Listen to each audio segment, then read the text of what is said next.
বাজারে আমি নিজে বাজার করি মাননীয় স্পিকার। আমি বাজারে গিয়েছি, বাজারে কোনো জিনিসের দাম বাড়ে নাই। আমি যে গাড়িতে চড়তাম সেই গাড়িটি নির্বাচনের সময় মাননীয় স্পিকার অবস্থা খুব খারাপ হয়ে গেছে। আমি এখনো সেই গাড়িতেই চড়ি। আপনি যারা এই জুলাই চেতনা বিক্রি করেন মাননীয় স্পিকার, আমি অনুরোধ করব ওনারা আগে কিসে চড়তেন, এখন কিসে চড়েন, কোন বাসায় থাকেন। ওনারা মাঝে মধ্যে লাইভ করেন, কোন বাসায় থাকেন একটু লাইভ করলে এই জাতি দেখতো। এদেশের মানুষের ভাগ্য পরিবর্তনে যে বাজেটটি উত্থাপন করেছেন সেজন্য আমি মাননীয় অর্থমন্ত্রী জনাব আমির খসরু মাহমুদ চৌধুরী সাহেবকে ধন্যবাদ জানাচ্ছি। মাননীয় স্পিকার, আমি 36 বছরের রাজনৈতিক কর্মী। আমি দেখেছি যে বাজেট পেশ করার আগে মানুষ উৎকণ্ঠায় বসে থাকতো কোন জিনিসের দাম বেড়ে যাবে। এই প্রথম আমার জীবনে দেখলাম, বাইরে এতদিন সংসদের বাইরে ছিলাম, বাইরে বসে থাকতাম, টিভির সামনে মানুষ বসে থাকতো যে কোন জিনিসের দাম বেড়ে যায়। বাজারে অনেক জিনিসের দাম বেড়ে যেত। এই প্রথম আমরা দেখলাম, এই পিছনে মাননীয় অর্থমন্ত্রীর পিছনে আমার সিট, বসে বসে দেখলাম যে একের পর এক পণ্যের শুল্ক এবং ভ্যাটের হার কমানো ঘোষণা করছেন মাননীয় অর্থমন্ত্রী। এই সংসদ যখন প্রতিটি সংসদ সদস্য টেবিল চাপড়িয়ে যখন অভিবাদন জানাচ্ছেন, আমি অবাক বিস্ময়ে লক্ষ্য করলাম আমাদের বিরোধী দলীয় বন্ধুদের একটু মন খারাপ মনে হয়। আমি লক্ষ্য করেছি, আমি জানি না কি কারণে ওনাদের মন খারাপ। আমি দেখেছি যে নিত্য প্রয়োজনীয় 60টি দ্রব্যের উপর দাম কমানো হয়েছে। বাজারে আমি নিজে বাজার করি মাননীয় স্পিকার। আমি বাজারে গিয়েছি, বাজারে কোনো জিনিসের দাম বাড়ে নাই। আমার মনে হয় আপনার দীর্ঘ অভিজ্ঞতা, আপনি এই স্পিকারের আসনে বসেছেন, এর আগে ওই লাস্ট সংসদের শেষের সিট থেকে ওইখানে বসেছেন মাননীয় স্পিকার। আপনার অভিজ্ঞতা আমার চেয়ে অনেক বেশি। আমার জীবনে এমন দেখি নাই মাননীয় স্পিকার। একটা ওই মির্জা গালিবের একটা আছে, ইয়ারব ও না সমঝে হয় না সমঝেঙ্গে মেরে বাত দে और দিল উনকো। হে আল্লাহ, তারা আমার কথা বুঝেনি এবং ভবিষ্যতেও বুঝবে না, বরং তাদেরকে এমন একটা দিল দিন যেন আমাদের কথা বুঝতে পারে। আমার একটি আমরা দেখেছি, দুটো জিনিসে আমরা দেখেছি দাম বেড়েছে মাননীয় স্পিকার। একটা হলো সিগারেট, আর একটা হলো মদ। এখন আমাদের বিরোধী দলের বন্ধুরা এই যে বাজেটটিকে সারা দেশের মানুষ সাদরে গ্রহণ করেছে, ওনারা বলেন চানাচুর মার্কা বাজেট। আমিরা শুনেছি চানাচুর বাচ্চারা খায়, আবার বড়রাও খায়, কখন অন্য কিছু খাওয়ার পরে নাকি চানাচুর খায়। সেজন্য মন খারাপ কিনা আমি জানি না মাননীয় স্পিকার। মাননীয় স্পিকার, এই বাজেটে শিক্ষাখাতে সবচেয়ে বেশি বরাদ্দ দেওয়া হয়েছে। আপনি জানেন শিক্ষা জাতির মেরুদণ্ড। একটি জাতিকে যদি আধুনিক প্রযুক্তিতে যদি শিক্ষায় উন্নত করা না যায়, তাহলে নেপোলিয়ন বলেছিলেন যে আমাকে একটি শিক্ষিত জাতি মা দাও, আমি একটি শিক্ষিত জাতি দিব। মাননীয় স্পিকার, মাননীয় প্রধানমন্ত্রী বাংলাদেশে পদার্পণের পরে বলেছিলেন আই হ্যাভ এ প্ল্যান। তখন অনেকেই বুঝতে পারেননি, ওনার কথার অর্থ বুঝতে পারেননি, ওনার যে দেশ গড়ার যে মহাপরিকল্পনা সেই কথা বুঝতে পারেননি মাননীয় স্পিকার।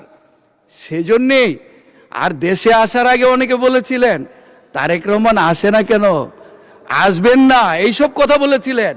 কিন্তু উনি 17 বছর এদেশের গণতান্ত্রিক আন্দোলনের নেতৃত্ব দিয়েছেন মাননীয় স্পিকার। এই দেশের মানুষ গুম হয়েছে, খুন হয়েছে তাদের অধিকার আদায়ের জন্য।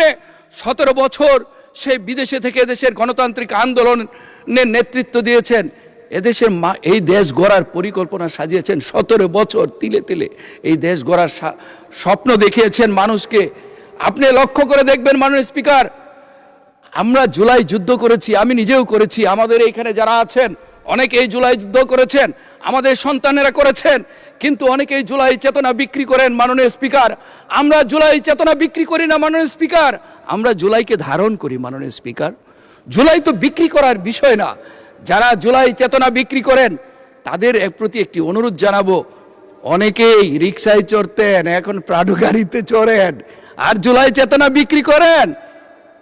আমি একটা অনুরোধ করব মাননীয় স্পিকার, আমি যে গাড়িতে চড়তাম সেই গাড়িটি নির্বাচনের সময় মাননীয় স্পিকার অবস্থা খুব খারাপ হয়ে গেছে। আমি এখনো সেই গাড়িতেই চড়ি। আপনি যারা এই জুলাই চেতনা বিক্রি করেন মাননীয় স্পিকার, আমি অনুরোধ করব ওনারা আগে কিসে চড়তেন, এখন কিসে চড়েন, কোন বাসায় থাকেন, ওনারা মাঝে মধ্যে লাইভ করেন, কোন বাসায় থাকেন একটু লাইভ করলে এই জাতি দেখতো ওনাদের কি এখন আগে কোথায় ছিলেন, এখন পরিবর্তনটা কিরকম হয়েছে। মাননীয় স্পিকার, মাননীয় স্পিকার, এই বাজেটে স্বাস্থ্য খাতে সবচেয়ে বেশি বরাদ্দ দেওয়া হয়েছে। মাননীয় স্পিকার, শিক্ষা, স্বাস্থ্য, অবকাঠামো, চিকিৎসা, আপনি দেখবেন সামাজিক সুরক্ষা খাতে সবচেয়ে বেশি বরাদ্দ দেওয়া হয়েছে। মাননীয় স্পিকার, মাননীয় স্পিকার, আমরা আমাদের মাননীয় প্রধানমন্ত্রী বলেছেন আমরা সিঙ্গাপুর কানাডা নয়, আমরা এই দেশটিকে সিঙ্গাপুর কানাডা বানাতে চাই। মাননীয় স্পিকার, এই বাজেটে বিনিয়োগকে সবচেয়ে বেশি প্রাধান্য দেওয়া হয়েছে, বিনিয়োগকে সবচেয়ে বেশি প্রাধান্য দেওয়া হয়েছে। মাননীয় স্পিকার, দেশি বিদেশি কর ছাড়ের সুযোগ নিয়ে দেশি বিদেশি বিনিয়োগকারীরা মাননীয় স্পিকার এইখানে এই দেশ বাংলাদেশে বিনিয়োগের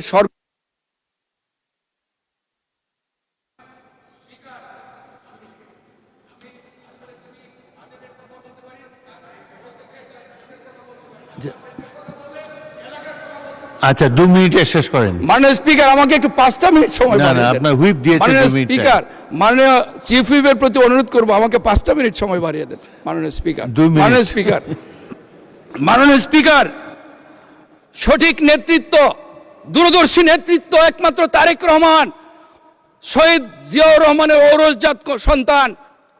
উনি মুক্তিযুদ্ধের পর আমরা যেরকম মুক্তিযুদ্ধ ধারণ করি, আমরা জুলাই ধারণ করি, মুক্তিযুদ্ধে মহান স্বাধীনতার ঘোষক শহীদ জিয়াউর রহমান যখন এদেশের দায়িত্ব নিয়েছিলেন, এই দেশটিকে অর্থনীতির মুক্তির জন্য উনি এই দেশটিকে দেশপ্রেমের যে উজ্জ্বল সততা আদর্শের উজ্জ্বল দৃষ্টান্ত স্থাপন করেছিলেন।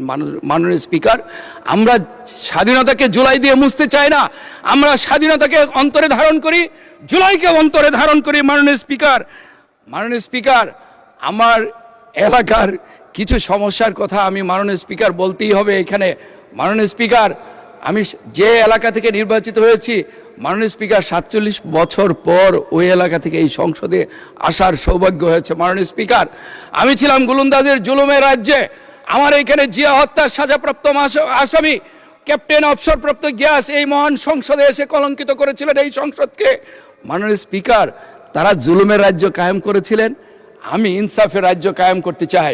সেই ইনসাফের রাজ্য কায়েম করতে মাননীয় অর্থমন্ত্রী এখানে নাই, আমি অর্থমন্ত্রী দৃষ্টি আকর্ষণ করব যে বিভিন্ন বিভাগে, সারা বাংলাদেশের বিভিন্ন বিভাগে অবকাঠামো উন্নয়ন খাতে বিভিন্ন বিভাগ রয়েছে, কিন্তু ময়মনসিংহ বিভাগ সেইখানে অন্তর্ভুক্ত নাই। মাননীয় স্পিকার, মাননীয় স্থানীয় সরকার মন্ত্রী রয়েছেন এখানে, উনি অত্যন্ত আন্তরিক, আমি ওনার প্রতি অনুরোধ জানাবো উনি সারা বাংলাদেশের মতোই ময়মনসিংহকে, সেই ময়মনসিংহ অঞ্চলকে, ময়মনসিংহ জেলাকে, আমার পিছিয়ে পড়া গফরগাঁও পাগলাকে উনি।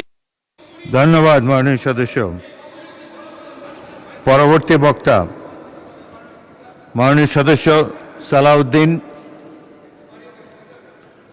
আপনাকে 1 মিনিট বাড়িয়ে দেওয়া হয়েছে, প্লিজ। সময় তো আমি দেই না, সময় আপনাদের চিফ হুইপ দেয়।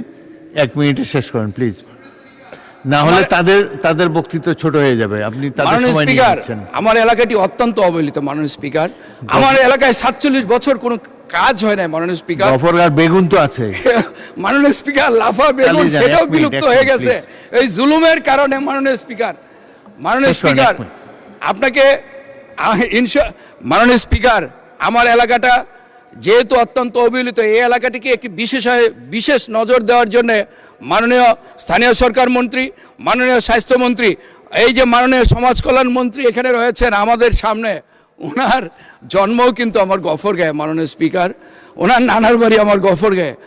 আমার এই মন্ত্রী মহোদয়রা যদি একটু দৃষ্টি দেন এই অবহেলিত জনপদের প্রতি, তাহলে এই গফরগাঁয়ের মানুষের ভাগ্যের পরিবর্তন হবে। একটি অন্ততপক্ষে পিছিয়ে পড়া জনপদকে এই জনপদটি একটু এগিয়ে যাবে। মাননীয় স্পিকার, আমি সবাইকে, আমি মাননীয় মন্ত্রী মহোদয়দেরকে, মাননীয় প্রধানমন্ত্রী যেভাবে গফরগাঁওকে গুরুত্ব দিয়েছেন, আমাদের অঞ্চলকে এগিয়ে নেওয়া। ধন্যবাদ।